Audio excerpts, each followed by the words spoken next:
Okay, so I've got the phone stationary, so hopefully that shuffling noise that was in the video yesterday won't be in this one. Um, it's a new phone. I'm still getting used to all of the in and outs of it. Anyways, today we're going to talk about people have been questioning whether the defamation has really caused that big of a problem in my life for me to require a lawsuit in the future. So there's two camps on that. They're saying that I didn't have a um, sorry, my brain just suddenly stopped working, and I can feel my heart speeding up. I'm having one of those blood pressure issues. I just sat down. That's the problem. I was standing and fixing breakfast. I might need a moment before I actually make this video. Okay. Anyways, sorry. People are saying that I don't have an income to lose, so I can't possibly sue for loss of income. I am trembling, bitch. We're gonna push through. Anyways, so there's two camps on that for me. For me, the loss of income comes from the fact that I can't monetize either of my channels because of what they've done to me, to my existence.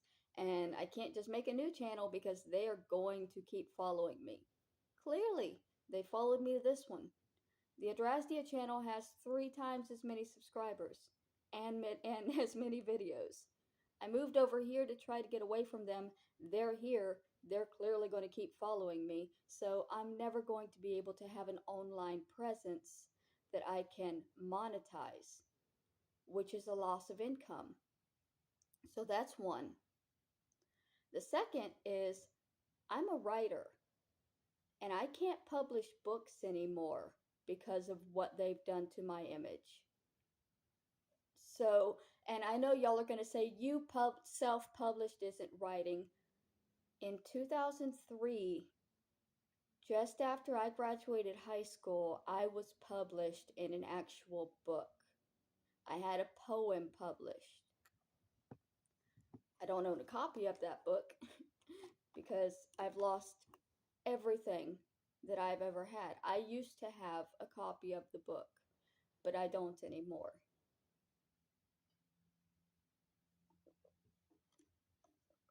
And it wasn't a thing where you pay them and they put you in a book. It was a contest that I entered and won as a part of, there were a lot of people that won the contest, a lot more than entered. But before the murder, before I was even married, before what the first thing that I was going to do when I was going to have a life was write. I was going to be a writer. I can't have that aspiration anymore because of what these channels have done to me. The only aspiration and hope that I feel I'm allowed to have is to be a mortician. And that's because that's something that's associated with death. Because I feel like after what these channels have done to me, I will never be able to drop that image. So I might as well embrace it. But embracing that image is extremely difficult and takes complete reworking of my personality and being, and that has to be worth some fucking money. Because it's bullshit to force a person to do that just to continue existing because you lied about them for money. I know that I'm probably never going to have enough to sue them. I'm aware it's a dream that keeps me going.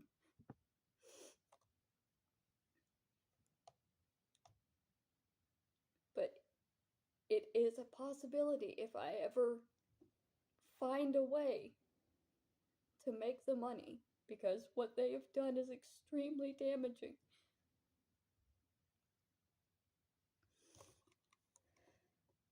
Emotionally, socially, it's bullshit.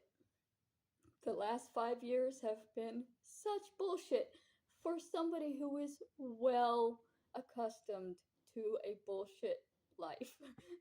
Like, I come from bullshit, but this has been excessive even for me. So I hope that clears up a couple of your questions about why I feel like I had a life for them to have destroyed.